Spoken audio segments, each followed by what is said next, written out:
Welcome to our YouTube channel. In this video we will discuss the zeroth law of thermodynamics. हम detail से पढ़ेंगे कि zeroth law of thermodynamics क्या होती है, क्या इसकी यूटिलिटी है।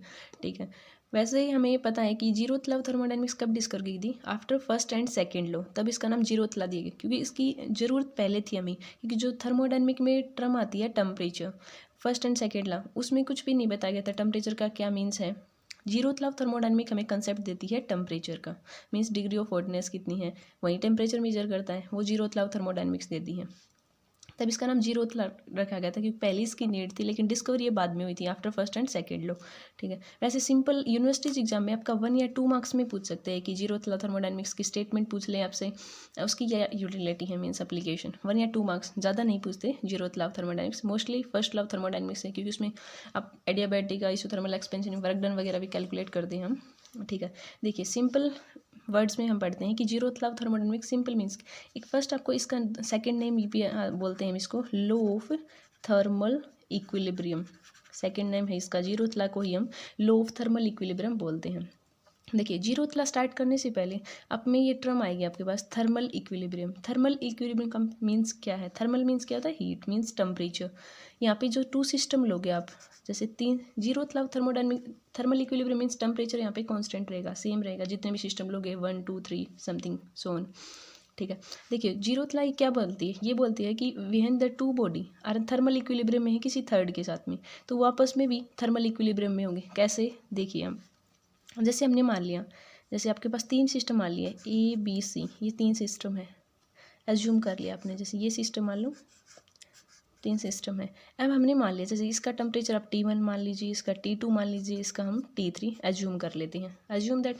ठीक है, अब देखिए A and B 2 system if thermal equilibrium में है, क्या कि A and B thermal equilibrium में है एक दूसरे, थर्मल इक्विलिब्रियम मीन्स टेम्परेचर इनका सेम है, that mean T1 equal to है T2 के, एंड बी एंड सी भी थर्मल इक्विलिब्रियम में है एक दूसरे के साथ में।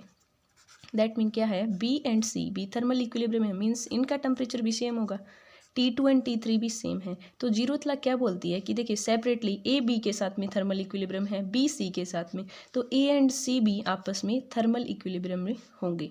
कैसे, A and C is also in thermal equilibrium with each other.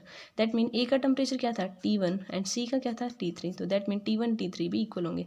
तो क्या आ गया आपके पास, टेम्परेचर सेम हो गया, क्योंकि थर्मल इक्विलिब्रियम में है, मीन्स टेम्परेचर तो कॉन्स्टेंट है, यहाँ पे सेम है।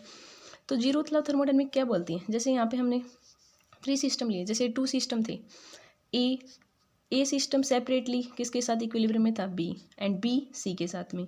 अब ए और सी डायरेक्ट नहीं है, लेकिन ए बी के साथ में है एंड बी सी के साथ में है, तो क्या होगा कि ए और सी है ना, वो भी आपस में थर्मल इक्विलिब्रियम में होगी। ये सिंपल बोलते हैं आपकी जीरोथ लॉ थर्मोडायनेमिक्स, कुछ नहीं करना, सिंपल स्टेटमेंट आ भी जाए तो आप बोल सकते हो कि व्हेन 2 बॉडीज, जब क्या होंगे, when 2 bodies are in thermal equilibrium, mean समझ लीजिए आप थर्मल इक्विलिब्रियम, जैसे ए एंड बी थी, ए और बी सेपरेटली थे ना C, when the 2 body are in thermal equilibrium किसके साथ, विद थर्ड बॉडी, तो क्या हो जाएगा, दे इन टर्न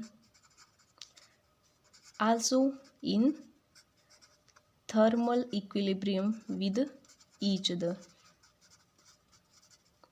जैसे अब हमने क्या क्या किया, ए और सी 2 डिफरेंट किसके साथ इक्विलिब्रियम में है, बी के साथ में। जैसे ए और सी 2 डिफरेंट हो गए बॉडीज़ या सिस्टम बोल सकते हो, तो ए आपके पास बी के साथ इक्विलिब्रियम में है, बी सी के साथ में है, तो ए और सी भी आपस में थर्मली इक्विलिब्रियम में होंगे, दैट मीन इनका टेम्परेचर भी सेम होगा।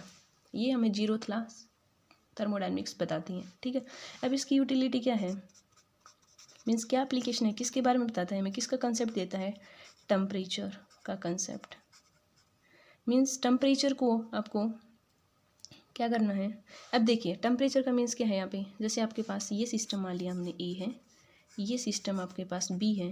अब हमें टेम्परेचर मेजर करना, तो हम क्या करेंगे, हमने लगा दिया थर्मोमीटर, एक यहाँ पे थर्मोमीटर लगा दिया, जैसे ये ए सिस्टम थर्मोमीटर के साथ थर्मल इक्विलिब्रियम, मीन्स इसका हमने एज्यूम कर लिया कि 40 डिग्री सेल्सियस है। ठीक है, अब बी थर्मोमीटर, अब यहाँ से हमने मेज़र कर लिया कि मान ले 45 डिग्री सेल्सियस है। अब हमें कंपेयर करना है, अब हमें पता है, देखो सिंपल टेम्परेचर का मीन्स क्या होता है, क्या डेफिनेशन होती है टेम्परेचर की, क्या मेजर करता है हमारा, डिग्री ऑफ हॉटनेस, कितना हॉटनेस है उसी के बारे में। जितना ज़्यादा हमें पता है टेम्परेचर की वैल्यू हाई होगी, उतनी ज़्यादा हॉट होगा हमारा सिस्टम, और टेम्परेचर जो की वैल्यू कम होगी तो उतना ही कम होगा। तो हमें पता है टेम्परेचर ऑफ क्या किसके बारे में बताता है, डिग्री ऑफ हॉटनेस, या वैसे भी डिफाइन कर सकते हैं हमें, इट इज़ क्या है ये, it is a physical quantity that decide, क्या डिसाइड करती है वो हमारे direction of flow of heat, decide the direction of flow of heat. हमें पता है जैसे आपका सिंपल हम क्या देखते हैं हमारा यूनिवर्स में, हमने देखा था कि जो हीट है एनर्जी, उसका ट्रांसफॉर्मेशन कैसे होता है, ऑलवेज हाई टू लो। अब हाई मीन्स जैसे ए सिस्टम है उसका हमने मान लिया अज्यूम कर लिया 400 डिग्री सेल्सियस है, बी सिस्टम अज्यूम कर लिया उसका 50 डिग्री सेल्सियस लो टर्म, तो हमारा ट्रांसफॉर्मेशन कहाँ होगा, ए से बी में, दैट मीन हाई से लो के तरफ ऑलवेज ट्रांसफॉर्मेशन होगा एनर्जी का, ठीक है। क्योंकि हमें पता है कि यूनिवर्स में हमेशा हाई से लो ट्रांसफॉर्मेशन होता है, ये स्पॉन्टेनियस प्रोसेस होता है, ठीक है। लो से हाई करना पड़ेगा तो हमें कुछ एक्सटर्नल फोर्स अप्लाई करना पड़ेगा, ठीक है। तो ये आपको पता चल गया कि टेम्परेचर की एक टर्म होती है जो हमें डिग्री ऑफ हॉटनेस को मेजर करती है, या अब डिफाइन कर सकते हो ये एक ऐसी फिजिकल क्वांटिटी जो हमें direction of flow of heat को डिसाइड करती है।